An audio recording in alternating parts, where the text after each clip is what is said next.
Dutrisac. Il n'a peur de rien, sauf peut-être des qu'on orange. Hier, on vous a présenté l'histoire de Karine. Évidemment, c'est pas son nom véritable. On protège son identité. C'est une femme qui a été battue, agressée, violée, séquestrée en août 2020 par un type qui n'était pas censé être au Canada, qui est un immigrant illégal. Et, écoutez bien ça. La juge lui a donné une peine réduite. On l'a arrêté en juin 2021. La juge lui a donné une peine réduite en disant, dès que vous sortez, vous retournez chez vous. Parce que vous n'êtes pas un citoyen qu'on veut au Québec et au Canada. Savez-vous quoi? En janvier 2026, ce type-là est toujours au pays. Puis mieux que ça, ce qu'on apprend, c'est que c'est lui qui va décider quand est-ce qu'il sera déporté. C'est quand même pas pire. Sébastien Lemire est député de l'Abitibi-Témiscamingue pour le Bloc québécois. Monsieur Lemire, bonjour. Monsieur Lemire, bonjour. Bonjour, Monsieur Dutrisac. Bonjour, M. Dutrisac, est-ce que vous m'entendez bien? Oui, tout va bien. Là, on est obligé... Oui, Quoi? Il y a un Je vais délai? juste m'assurer que ma connexion était bonne parce que j'entendais un certain délai, mais je pense que ça va être correct. OK, parfait. On va gérer le délai. Moi, je suis content de vous parler, mais il reste que le Bloc québécois est dans l'opposition et c'est le gouvernement Carney qui devrait répondre aux questions qu'on va se poser ensemble. Là. Cette femme-là, hier, me racontait son histoire vraiment tragique. C'est une femme brisée. C'est une femme qui est pas retournée travailler, qui est traumatisée par cette agression sauvage. Elle a été laissée pour morte. Et aujourd'hui, ce qu'on constate, encore une fois, c'est qu'elle est laissée elle-même. Là. Il n'y a personne qui l'informe que de la suite des événements. D'abord, ça fait un peu plus d'un an qu'on est en contact avec celle que vous avez appelée Karine hier. Effectivement, donc, on est bien au fait de ce dossier-là et malheureusement qu'on va considérer comme un dossier parce qu'évidemment, ce qu'il s'agit, c'est d'un criminel, un criminel qui doit être expatrié et ça dans les plus brefs délais. Je ne comprends pas que les mesures ne se mettent pas en place. Puis effectivement, ce qu'on constate, c'est que actuellement, il jouit d'une certaine liberté parce que les autorités n'ont pas l'autorité, justement, de pouvoir le retourner dans son pays. Pourquoi est-ce qu'on nous parle? C'est des documents de voyage. Donc, essentiellement, s'il ne fait pas les démarches pour avoir lui-même son passeport pour pouvoir rentrer dans son pays d'origine, qui est le Maroc, techniquement, le gouvernement du Canada demeure en mode attente. Et c'est inacceptable. Il pourrait y avoir des conventions qui se fassent peut-être par d'autres pays, puis s'il y a des négociations qui ont commencé, de pouvoir envoyer donc un pays qui serait prêt à l'accueillir de façon transitoire et que ce pays-là puisse le retourner dans le pays en question, le Maroc, parce qu'il y a des meilleures relations, par exemple, et que le Maroc va être obligé de l'accepter vu qu'il vient d'un pays ou d'un autre. Mais on pourquoi... est dans un contexte de respect du droit international et quand on regarde ce qui se passe actuellement dans l'univers du droit international, on se rend compte qu'il y a des lois qu'on peut brimer facilement, puis il y a d'autres lois qu'on va devoir respecter parce que c'est l'image du Canada, l'international et les droits. Mais pendant ce temps-là, il y a une femme d'ici qui a subi de violentes agressions, qui a failli être laissée pour morte, vous l'avez nommé dans l'entrevue hier, et qui continue de vivre l'anxiété d'avoir peut-être un retour de son agresseur. Oui, il y a une autre histoire aussi d'un type qui a tué sa femme, qui aurait dû être expulsé du Canada. Pourquoi, M. Lemire, comment ça se fait que ce type-là est sorti en maison de transition en janvier 2025? Comment se fait-il que la police l'attendait pas à la sortie de la prison pour l'embarquer, le mettre dans un avion, puis le shipper chez lui? Passeport, pas de passeport, on s'en fout. On n'en veut plus au Canada. Ce type-là, il a commis des crimes. Il a perdu ses droits. Je suis à la même place que vous. Essentiellement, c'est ça qui est un problème. La réponse qu'on nous donne, parce qu'il y a beaucoup de démarches qui ont été faites, puis qui continuent de se faire avec le bureau du ministre Ananda Sangari. Ils sont en mode à essayer de trouver des solutions ABC, mais le résultat, ce qui devrait s'appliquer, c'est ce que vous nommez.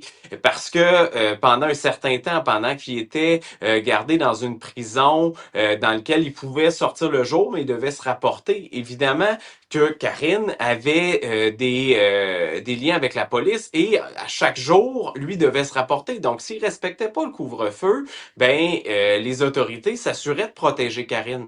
Mais là, comme c'est aux 2 semaines et plus qu'il doit se rapporter, évidemment que le sentiment de sécurité est pas le même et la sortie de cet homme-là de ce criminel-là, je veux le renommer, n'aurait pas dû avoir lieu et ça a un impact sur des vies civiles ici d'une Québécoise qui est victime du laxisme du système.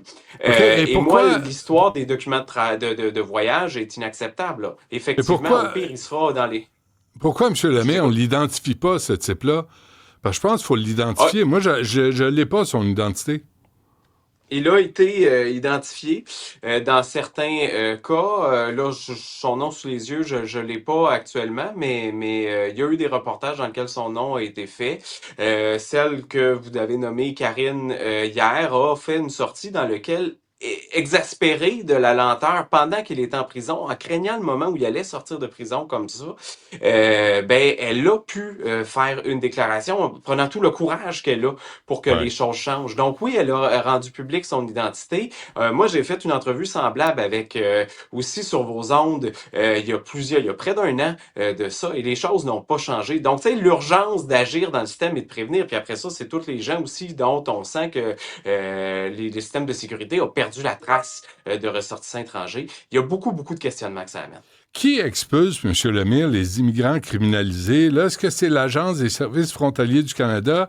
Est-ce que c'est la Commission de l'immigration du statut de réfugié du Canada? Est-ce que c'est le ministère de la Justice, de la Sécurité publique? Qui est en charge de ces gens dont on veut pas au Canada parce qu'ils ont commis des crimes? À mon sens, c'est l'Agence des services frontaliers qui a cette responsabilité-là parce que c'est eux qui s'assurent que, dans le fond, qui rentrent et qui ressortent. Dans le contexte, c'est sûr qu'il y a un travail aussi avec le ministre, il y a une collaboration, mais reste que le résultat est fondamental. Puis le résultat fondamental, c'est qu'il y a une personne qui a purgé, qui a commis un crime violent, grave, très grave au Canada. Il y a une sanction réduite qui a été acceptée par la victime pour accélérer son extradition. Et ce qu'on se rend compte, c'est que le système, a failli parce que une fois que la peine a été réduite, puis moi comme contribuable, j'avoue que je suis pas trop choqué que la peine soit réduite parce que la peine doit être faite dans le pays où que le crime a été fait, évidemment pour s'assurer qu'il soit fait. Donc le Canada enferme la personne, s'assure du moment qui est en prison, mais que éventuellement que ça soit repris de l'autre côté. Et c'est quelqu'un dont on sait qu'il avait aussi un passé criminel. En dehors des frontières du Canada aussi, qui a été en cavale pendant longtemps. Je ne m'explique pas la lenteur de ça. Puis le danger, là, on sait qu'il doit répondre présent à peu près aux 2 semaines. Le danger, c'est effectivement qu'on reperde sa trace. En plus, et c'est pas le seul, là. Il y a plusieurs milliers d'immigrants criminalisés comme ça dont on a perdu la trace. Là. On n'arrive pas à les expulser et déporter. Puis c'est parce que là, on va crier au racisme et à la xénophobie, sauf que c'est des gens qui ont commis des crimes, qui ont créé des victimes. Tout à fait. Et pour moi, c'est la confiance qu'on peut avoir dans notre système. Puis particulièrement, je me mets à la place de Karine et toute la pression qu'elle vit. Karine, on a des échanges, moi et mon équipe, avec elle, régulièrement depuis 1 an. Puis, tu sais, je veux dire, c'est une femme qui aspire aussi à tourner la page sur cette histoire-là, mais tant que son agresseur est sur le territoire, quand il ne doit plus l'être, parce que c'est un criminel, il doit être déporté et ça doit se faire rapidement. Donc oui, je réitère l'urgence pour le ministre Anna Gary d'agir. J'en ai parlé en privé, j'en ai parlé par des lettres officielles, je l'ai interpellé par les médias, ça doit se faire. Et c'est le type s'appelle Mouad Zguir, en passant, là. Mouad Zguir. Là, s'il vous approche, méfiez-vous, parce que ce type-là, envers les femmes, il a des comportements criminels. Alors lui, ce Mouad Zguir, là, il devrait être déporté au Maroc. Mais là, il est encore en liberté au Canada. Le ministre répond quoi, M. Lemire? Ben que c'est toujours complexe, que il y a des démarches qui sont en cours, notamment avec des pays transitoires, mais que c'est comme une option B, mais que dans l'option A, on tente de le convaincre lui, puis d'avoir un lien aussi avec son père qui est au pays, de pouvoir faire en sorte que il remplisse par lui-même essentiellement ses documents de voyage. Je le vulgarise un peu, mais pas beaucoup. Et donc oui, les choses doivent changer. Il doit y avoir une autorité qui puisse agir parce qu'il y a des gens qui ne se sentent pas en sécurité puis qu'on n'attende pas la récidive parce qu'elle est possible et probable. Et Ouais. moi, j'ai une reconnaissance énorme du courage dont fait preuve Karine, je la nomme encore comme ça, parce que pour moi, je lui souhaite de retrouver une quiétude, une liberté, mais ça ne sera pas possible tant que cet homme-là sera encore au pays de façon illégale, j'en conviens.